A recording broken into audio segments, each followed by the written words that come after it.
जूता आपकी पर्सनैलिटी को अगर बढ़ा सकता है तो यह आपकी इज्जत तार तार भी कर सकता है। जहां एक और आप किसी फंक्शन में जूता पहनकर अपनी शोभा बढ़ाते हैं, वही दूसरी ओर किसी को सजा देनी हो तो जूता निकालकर ही मारा जाता है। लेकिन अगर आपके सामने वाले की औकात आपसे ज्यादा और पद आपसे कहीं बड़ा हो, जिस कारण आप मन ही मन कुंठा से मर रहे हो, तो सिर्फ आपके पास उसकी तरफ जूता फेंककर उसकी इंसल्ट करने के सिवाय कोई चारा ही नहीं बचता। और यही हुआ भारत की सबसे बड़ी और ताकतवर मानी जाने वाली न्याय की अदालत सुप्रीम कोर्ट में, जब एक वकील ने सुप्रीम कोर्ट के चीफ जस्टिस की इंसल्ट करने के मकसद से उनकी तरफ जूता फेंका।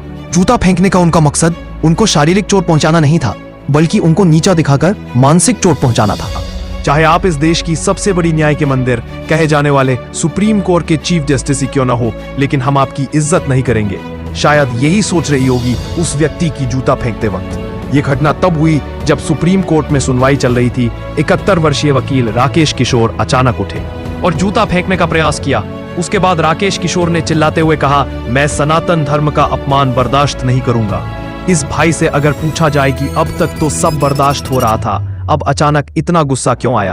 कहीं ऐसा तो नहीं कि BR गवई का मुख्य न्यायाधीश बनना आपसे हजम नहीं हो रहा? हालांकि बार काउंसिल ऑफ इंडिया से उसको बर्खास्त कर दिया गया है, उसके बाद भी उसको कोई पछतावा नहीं है। अब आप ही सोचिए और बताइए कि क्या दुनिया के सबसे बड़े लोकतंत्र में ऐसा होना सही है? कमेंट में अपने विचार जरूर बताएं। धन्यवाद।